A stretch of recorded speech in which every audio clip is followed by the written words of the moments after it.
Creating a character is one of the funnest parts of playing D&D, but have you ever had an idea for a character that you couldn't quite translate into the mechanics of D&D 5th edition? Well, luckily for you, there's a super simple solution. Flavor.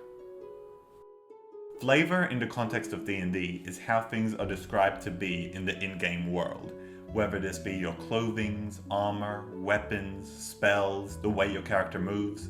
All of that is flavor. The most unique aspect of a tabletop role-playing game like Dungeons & Dragons is the fact that there is no on-screen avatar or game piece in front of you that forces you to look a certain way. This is a nearly endless creative potential zone where you can fully imagine and create your ideal character. Every single aspect about them you can choose and decide. When building a character, I think you should fully imagine what they look like, how they function, how they attack, every aspect of the character before you even look at the rulebooks of D&D. Imagine who that character is, how they fight, what their abilities are, and then contextualize it within the rules and mechanics that D&D provides.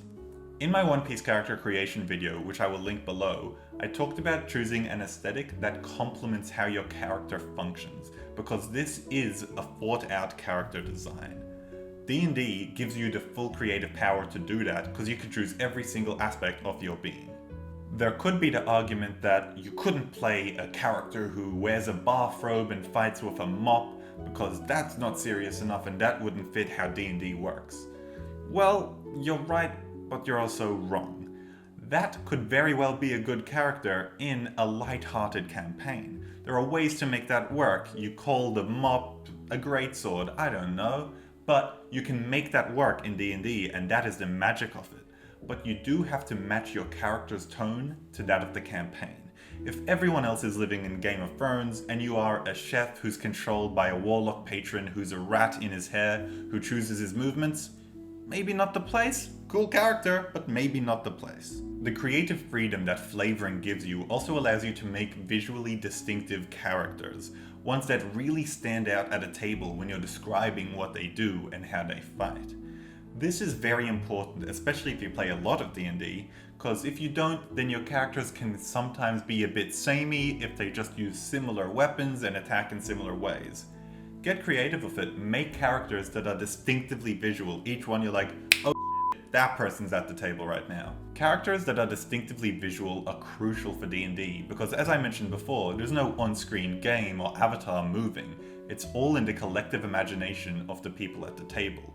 So you need yourself, your character, to stand out at the table so everyone is picturing the same thing.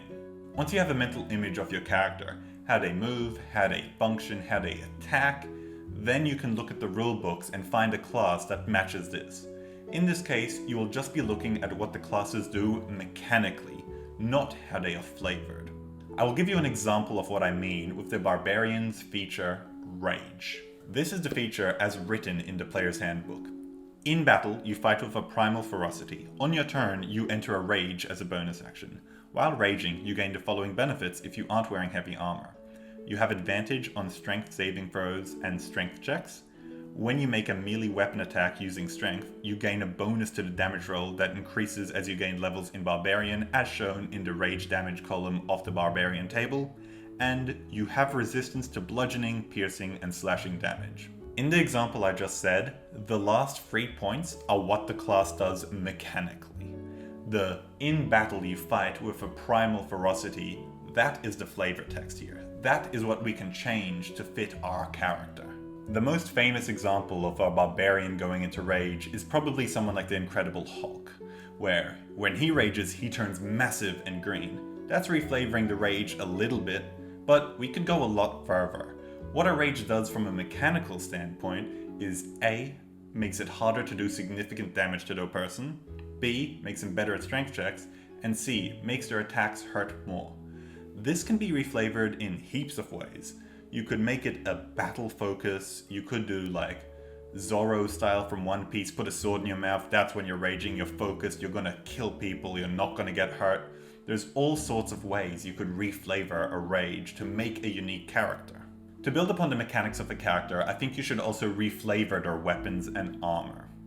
As a DM, I'm a believer that the most amount of damage a character can do, mechanically speaking, rules as written, is the damage they should be dealing, regardless of what they want to call their weapons. If someone thinks that fighting with glass daggers is really cool, you could make a cool mechanic for the glass part, but let those daggers deal 1d8. In the case I'm thinking of a rogue, they can wield rapiers, let them be 1d8 daggers. Don't hinder your players for being passionate about how they want to fight by making them stick to the rules as written. Their weapon is worse than a rapier. It doesn't break the game, it's how the game is meant to be, so just let it be 1d8 glass daggers. I will show you guys how to easily reflavor weapons and find out which weapons your character can use. Firstly, you need to go into their class and find out what weapon proficiencies they have. It'll probably be simple or martial weapons. Some classes get an extra weapon or two from certain lists. For the sake of simplicity, I will keep on going with the barbarian example and say that they have access to simple and martial weapons. The first step of reflavoring weapons is identifying what type of damage it would deal. Weapons in D&D 5th edition, non-magical ones, deal 3 types of damage: slashing, piercing, and bludgeoning damage. You need to identify which type your character deals. Let's continue with the Incredible Hulk example and assume that that is bludgeoning damage. He's punching people. So we will look on the martial weapon list and find the strongest bludgeoning weapon.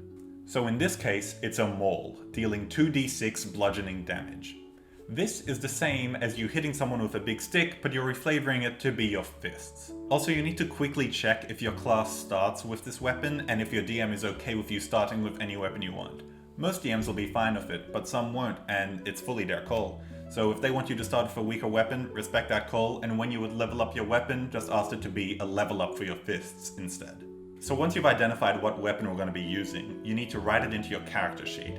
My advice is that don't write the word maul anywhere, because that can get a bit confusing. Just write whatever you want to call your attack. Let's say it's Hulk Smash, you're going to write Hulk Smash, plus whatever it is to hit, 2d6 damage, plus whatever your modifier is.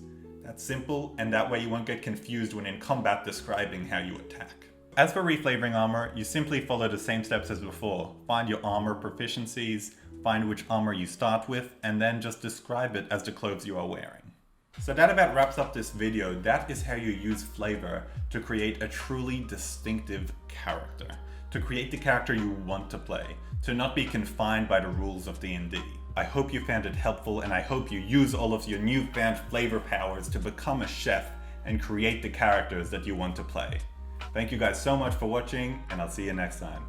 Bye!